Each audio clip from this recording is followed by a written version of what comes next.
नमस्ते सबैलाई मेरो भ्लगमा स्वागत छ। आज चाहिँ युएमा ईदको बिदा छ। त्यसैले सबैलाई समय मिलेको छ। यही मौका भएर मैले मेरो कान्छा मामा जो दुबईमा बस्नुहुन्छ र छ्यामालाई आज घरमा बोलाएको छु। विदेशमा चाहिँ सबैजना परिवारसँगै बस्ने मौका चाहिँ कम पाइन्छ। त्यसैले आजको दिन मलाई विशेष लागिरहेको छ। आज मैले मेरो घरमा चिकन ड्रमस्टिक ग्रेभी, दाल र आलुको अचार बनाउन तयार गरेकी छु। कोही बेला जस्तो खाना भए पनि यसरी सबैजना परिवारसँगै हुँदा चाहिँ हामीलाई नेपाली खाना नै मनपर्ने हुन्छ के। नेपाली खानामा दाल, अचार त छुट्नै भएन नि अनि साइडमा मासु। यति बिजी थिएँ किचनमा म आज होइन, मैले यति फटाफट गर्दै थिएँ कामहरू, ड्रमस्टिक चढाइदिएँ, त्यसपछि मसलाहरू रेडी गर्दै थिएँ। यतापट्टि प्रेसर कुकरमा आलु बसाल्दै थिएँ होइन, अचारको लागि। अनि यता लसुन, अदुवाहरू यसरी चाहिँ मलाई हातले नै पिसेको मनपर्छ के।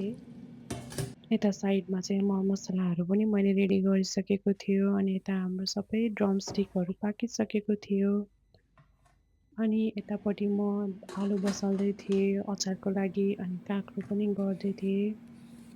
आलु चाहिँ पाकेकै थिएन अनि फेरि पनि बसालिदिएको अलिक ओभरकुक भएछ आलु चाहिँ।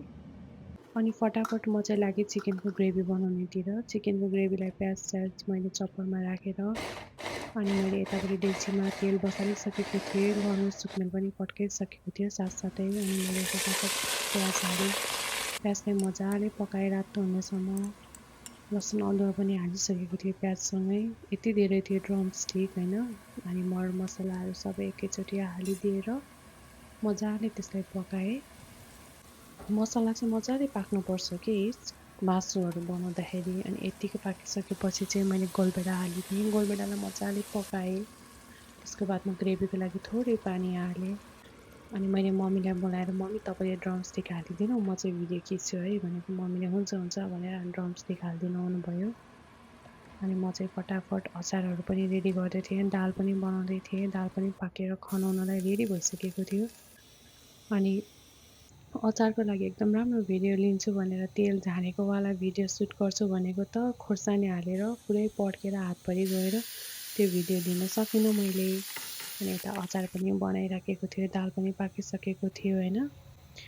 अनि दालमा चाहिँ मैले लास्टमा चाहिँ 1 चम्ची घिउ निकालेर दालमा मजाले चलाइदिएँ। यसले गर्दा चाहिँ मेरो दाल मिठो स्मेल आउँछ, खाँदा नि मिठो ल हेर्नुहोस् यो मेरो फाइनल लुक खाना रेडी भइसकेको छ।